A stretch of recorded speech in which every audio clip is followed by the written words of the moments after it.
Local ప్రస్తుతం మనతో పాటు TPCC general secretary Chanagani Dayakar గారు ఉన్నారు. ఆయనతో మాట్లాడదాం. ఏదైతే ప్రస్తుతం నిరుద్యోగులంతా కూడా రోడ్ ఎక్కి వాళ్ళకు జాబ్స్ ఇవ్వట్లేదు కాంగ్రెస్ ప్రభుత్వం వచ్చిన తర్వాత అని చెప్పేసి ఆరోపణలు చేస్తున్నారో అదంతా ఎంతవరకు నిజం, కాంగ్రెస్ ప్రభుత్వం వచ్చిన తర్వాత ఏం చేసిందనే విషయాలు కూడా ఆయనతో మాట్లాడదాం. నమస్తే సార్. నమస్తే. సో ఇప్పుడు నిరుద్యోగులు అందరూ కూడా రోడ్ ఎక్కుతున్న పరిస్థితి కనిపిస్తుంది. ఎప్పటి నుంచో నిరుద్యోగులుగా ఉన్న వాళ్ళు ఇప్పుడు కూడా అలాగే ఉంటున్నారు తప్ప కాంగ్రెస్ ప్రభుత్వం వచ్చిన తర్వాత వాళ్ళకి స్పెషల్గా జాబ్స్ అంటే ఏం దొరకట్లేదని చెప్పేసి చెప్తున్న పరిస్థితి. సో దీనిపైన మాట్లాడతారు. ఆల్రెడీ తెలంగాణలో కాంగ్రెస్ ప్రభుత్వం వచ్చిన తర్వాత 60,000 ఉద్యోగాలు ఇచ్చిన వాళ్ళం. గ్రూప్ 1, గ్రూప్ 2, గ్రూప్ 3, డిఎస్సి అనేక ఉన్నటువంటి పోటీ పరీక్షలు నిర్వహించి తెలంగాణలో గత బీఆర్ఎస్ హయాంలో పరీక్షలు పెట్టకుండా తేదీలు ప్రకటించి చేతులు ఎత్తేస్తే ఈ ప్రభుత్వం వచ్చిన తర్వాత ఉద్యోగాలు పెట్టి నియామకాలు చేసి నియామక పత్రాలని కూడా గౌరవ ముఖ్యమంత్రి రేవంత్ రెడ్డి గారి చేతుల మీదుగా ఇక్కడే పక్కన ఉన్నటువంటి ఎల్బీ స్టేడియం వేదికగా ఇవ్వడం కూడా జరిగింది. కాబట్టి మేము ఎన్నికలప్పుడు మేనిఫెస్టోలో 2 లక్షల ఉద్యోగాలు ఏదైతే చెప్పినామో ఖచ్చితంగా 2 లక్షల ఉద్యోగాలు ఇచ్చి తీరుతాం. గౌరవ రేవంత్ రెడ్డి ముఖ్యమంత్రి గారు నిరుద్యోగుల గురించి ఉద్యోగాల గురించి ఆలోచన చేస్తూ ఉన్నారు. ఉద్యోగాల భర్తీ గురించి కూడా ఈ యొక్క ప్రేరేపిత ఉద్యమాలకు బీఆర్ఎస్ ట్రాప్లో కానీ బీఆర్ఎస్ కేటీఆర్ మాటలకు ఎవరు కూడా బలి కావద్దని, వాళ్ళ ప్రేరేపిత మాటలకు ఎవరు కూడా ఆందోళనకు గురి కావద్దని తెలంగాణ నిరుద్యోగ యువతకు మనవి చేస్తూ ఉన్నాను, విజ్ఞప్తి చేస్తూ ఉన్నాను. ఈ కాంగ్రెస్ ప్రజాప్రభుత్వం వచ్చిన తర్వాత మనము ఒక న్యాయబద్ధమైన ప్రజాస్వామ్యబద్ధంగా లీకేజీలు ప్యాకేజీ లేకుండా చాలా చిత్తశుద్ధితో ఉద్యోగాలు చేసినాం. తెలంగాణలో నిరుద్యోగులకు ఉద్యోగాలు ఇవ్వాలి, నిరుద్యోగుల జీవితాలు నిలబెట్టాలనే ఆలోచన ఈ ప్రభుత్వంకు ఉంది. ప్రభుత్వ ఉద్యోగాలు కావచ్చు, ప్రైవేటు ఉద్యోగాలు కావచ్చు, కల్పించాలనేది ఆలోచన. తెలంగాణలో 10 ఏళ్లలో ఉద్యోగాలు గత పాలకులు ఉద్యోగాలు ఇవ్వకుండా ఉద్యోగాల కల్పన గురించి కనీస ఆలోచన చేయకుండానే తెలంగాణలో నిరుద్యోగ రేటు, నిరుద్యోగ సమస్య పెరిగిపోయింది. కాబట్టి ఈ సమస్యకు గత పాలకులు ఒక కారణంగా మనం భావించాలని కూడా కోరుతున్నాం. ఈరోజే ఒక తెలంగాణ పబ్లిక్ సర్వీస్ కమిషన్ కూడా 1 టైం రిజిస్ట్రేషన్ చేసుకోండి. తెలంగాణలో దాదాపు 36 లక్షల మంది నిరుద్యోగులు ఉన్నారు. ఉద్యోగాల భర్తీ కూడా త్వరలోనే ఉండబోతూ ఉంది. ఆ ఉద్యోగాల భర్తీ కూడా కసరత్తు జరుగుతూ ఉందని ఒకవైపు తెలంగాణ పబ్లిక్ సర్వీస్ కమిషన్ కూడా వెల్లడించింది. ప్రభుత్వం కూడా ఈరోజే చెప్పింది. ఫిబ్రవరి దాదాపు మార్చి 25 వరకు డేట్ ఉంది. తెలంగాణ పబ్లిక్ సర్వీస్ కమిషన్ వెబ్సైట్లో రిజిస్ట్రేషన్ చేసుకోమంటుంది తెలంగాణ నిరుద్యోగులు. పోటీ పరీక్షల వివరాలు, పరీక్ష తేదీలు, ఎప్పుడు ఏ పరీక్షలు ఉంటాయి, ఎంత గ్యాప్ ఉంటుంది, మొత్తం కూడా వివరాలు తెలంగాణ పబ్లిక్ సర్వీస్ కమిషన్లో వెబ్సైట్లో పొందుపరిచి ఉంటుంది. కాబట్టి మీరు 1 టైం రిజిస్ట్రేషన్ చేసుకోండి. రిజిస్ట్రేషన్ చేసుకున్న వాళ్ళకి అవకాశాలు ఉంటాయని అఫీషియల్గా ప్రకటించింది. కాబట్టి గత పాలకుల కంటే బీఆర్ఎస్ హాయం కంటే కాంగ్రెస్ ప్రభుత్వం వచ్చిన తర్వాత ఉద్యోగాల భర్తీకి శ్రీకారం చుడతాబోతా ఉన్నాం. రానున్న రోజులలో కూడా మరికొన్ని వేలాది ఉద్యోగాల భర్తీ కూడా ఈ ప్రభుత్వం సిద్ధంగా ఉంది. ముఖ్యమంత్రి గారు చెప్పారు. ఇవాళ అనేక ఉన్నటువంటి హుస్నాబాద్లో కావచ్చు, ఖమ్మం కావచ్చు, అనేక వేదికల మీద మహబూబ్నగర్ లాంటి సభలలో కూడా మేము ప్రభుత్వ ఉద్యోగాలు ఇవ్వబోతా ఉన్నాం. మీరు పరీక్షలు రాయండి, ఈ యొక్క ప్రతిపక్షాల ట్రాప్లో పడొద్దని కూడా ముఖ్యమంత్రి గారు గతంలో విజ్ఞప్తి చేశారు. తెలంగాణలో నిరుద్యోగులు ధర్నాలు, పోరాటాలు చేయండి, న్యాయబద్ధమైన అంశాలను ప్రభుత్వం దగ్గరికి తీసుకురండి.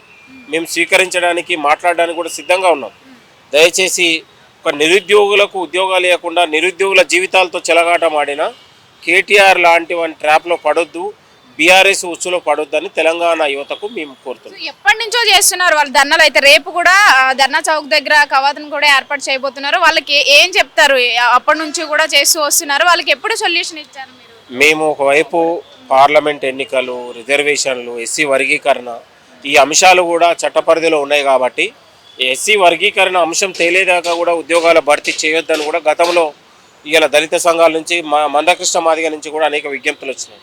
కాబట్టి ఈ పరిస్థితులన్నీ సందర్భంలో రేపు ఎన్నికల కూడా తర్వాత బడ్జెట్ సమావేశాల తర్వాత కూడా ఉద్యోగాల భర్తీ అంశం కూడా తెలుస్తుంది. ఉద్యోగాల భర్తీ ప్రక్రియ ఉంటుంది.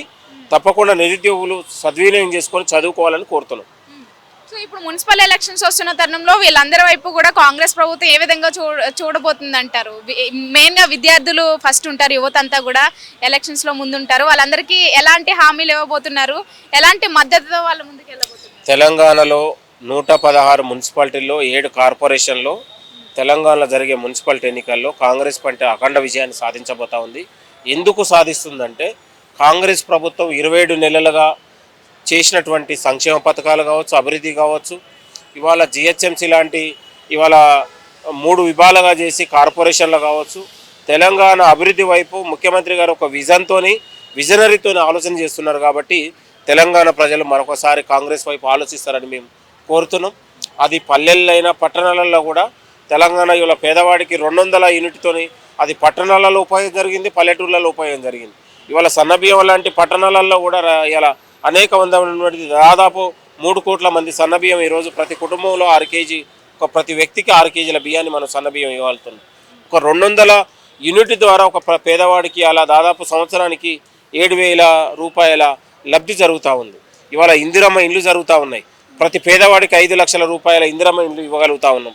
ఇట్లా ఉన్నటువంటి ఇవాళ మహిళలకు కావచ్చు, లబ్ధిదారులకు 500 రూపాయల గ్యాస్ సిలిండర్ కావచ్చు, ఈ పథకాలతోని తెలంగాణ సమాజం ప్రజలందరూ కూడా కాంగ్రెస్ పాలన ఉండాలని కోరుకుంటుంది. మరొక 10 ఏళ్ళు కాంగ్రెస్ పాలన ఉంటే మాకు అభివృద్ధి జరుగుతుంది, లబ్ధి జరుగుతుందని పేద మధ్యతరగతి ప్రజలు, అన్ని వర్గాల ప్రజలు కోరుకుంటున్నారు. ఇంకొక విషయం ఏంటంటే మన బడ్జెట్ విషయంలో తెలంగాణకి అనుకున్న మొత్తంలో కూడా ఎలాంటి నిధులు కూడా కేటాయించిన పరిస్థితి కనిపించలేదు. సో దీని అంతటికీ కారణం ప్రతిపక్షంలో ఉన్న కాంగ్రెస్ పార్టీ ఇక్కడ అధికారంలో ఉండడం వల్ల తీసుకురాలేకపోయింది, ఎలాంటి నిధులు కూడా ఇక్కడ కేటాయించలేదని చెప్పేసి చాలా ఆరోపణలు వస్తున్నాయి. సో దీనిపై ఇప్పుడు కేంద్ర బడ్జెట్లో ఇవాళ 2 కేంద్ర మంత్రులు ఉండి 8 మంది బీజేపీ గెలిచినా కూడా తెలంగాణ రాష్ట్రానికి 2 సార్లు బడ్జెట్లో గుండు సున్నా పెట్టారు. దీనికి పూర్తి బాధ్యత కిషన్ రెడ్డి గారు, బండి సంజయ్ తీసుకోవాలి. బీజేపీ పాలిత ప్రాంతాల్లో ఒక రకమైన నిధులు ఇస్తూ బీజేపీ కాంగ్రెస్ పాలిత రాష్ట్రాల్లో మాత్రం పూర్తిగా కేంద్ర ప్రభుత్వం నిర్లక్ష్యం చేస్తుంది, వివక్షత చూపుతుంది అనడానికి నిదర్శనం. పక్క రాష్ట్రంలోనే ఒక రకంగా, ఇది తెలంగాణ రాష్ట్రం పైన ముమ్మాటికి మోడీ అమిత్ షాలకు వ్యతిరేకతతోని వివక్షతోనే ఉంటున్నారు. తెలంగాణ రాష్ట్ర ఏర్పాటే వాళ్ళకి ఇష్టం లేదని గతంలో అనేక వేదికలు మీరు చెప్పారు. కాబట్టి దీనికి పూర్తి బాధ్యత బండి సంజయ్, కిషన్ రెడ్డి తీసుకోవాలి. తెలంగాణకు మీరు ద్రోహం చేస్తారా లేకపోతే నిధులు తెస్తారా తెలుసుకోవాల్సిన అవసరం ఉంది. ముఖ్యమంత్రిగా రేవంత్ రెడ్డి గారు చాలా సార్లు ఢిల్లీ పర్యటన చేశారు, కేంద్ర మంత్రులను కలవడం జరిగింది. కలిసి ఏం తీసుకొచ్చారు? ఇప్పుడు తెలంగాణ రాష్ట్ర అభివృద్ధి కోసం ఎన్నిసార్లు అయినా ఇవాళ ఒక ముఖ్యమంత్రి హోదాలో ప్రధానమంత్రిని కలిశారు, కేంద్ర మంత్రుల్ని కలిశారు, అయినా కూడా వాళ్ళకు చలనం రావట్లేదు. ఇవాళ 4th సిటీ, ఫ్యూచర్ సిటీ లాంటి, త్రిపుర లాంటి, ఇవాళ మెట్రో రైల్ లాంటి అనేక ఉన్నటువంటి ప్రాజెక్టులు కేంద్రం మీద మనము ఉంచినా కూడా కనీసం వాళ్ళ పట్ల, వాళ్ళకు రాష్ట్ర అభివృద్ధి పట్ల వాళ్ళకు పట్టట్లేదు, నిధులు ఇవ్వాలనే సోయి లేదు. కేవలం ఇది ముమ్మాటికి వివక్షతనే. ఇక్కడ కాంగ్రెస్ ప్రభుత్వం ఉంది కాబట్టి వాళ్ళకి ఇష్టం లేదు. కాబట్టి కాంగ్రెస్ ప్రభుత్వ రాష్ట్రాలపైన పూర్తి వివక్షతోని, నిర్లక్ష్యంతోని, ఒక అణిచివేత ధోరణితోని ఇవాళ బీజేపీ కేంద్ర ప్రభుత్వం వహిస్తూ ఉంది. కాబట్టి ఏది ఏమైనా కూడా కేంద్రం పైన మేము కొట్లాడతాం. తెలంగాణ రాష్ట్రానికి జరిగిన అన్యాయం పైన బీజేపీ కేంద్ర ప్రభుత్వ నియంత్రిత పాలన పైన ఎదిరిస్తాం. పార్లమెంట్లో గర్జిస్తూ ఆల్రెడీ మా ఎంపీలు ఇంకా ఉన్నటువంటి ఇవాళ ప్రజాస్వామ్యబద్ధంగా కేంద్ర ప్రభుత్వం పైన పోరాడతాం. రాష్ట్రానికి రావాల్సిన హక్కుల పైన కొట్లాడి సాధించుకుంటామని. సో ఇది చూసాం కదా, ఏదైతే ఇప్పుడు తెలంగాణలో ప్రధాన సమస్యలుగా ఉన్న ఈ నిరుద్యోగ సమస్యలు కావచ్చు, మిగతా ఎన్నికల సమయంలో ఎదురవుతున్నవి ప్రశ్నలన్నిటికీ కూడా కాంగ్రెస్ ప్రభుత్వం మేము నిలబడి ఉన్నామని చెప్పేసి చెప్తున్న పరిస్థితి కనిపిస్తుంది. ప్రతి ఒక్కరి వెనుక కూడా కాంగ్రెస్ ప్రభుత్వం ఉంటుంది, ఎవరికి అన్యాయం చేసే విధంగా అయితే ఎప్పుడు ఆలోచించదని చెప్తున్న పరిస్థితి అయితే ఇక్కడ చూస్తున్నాం.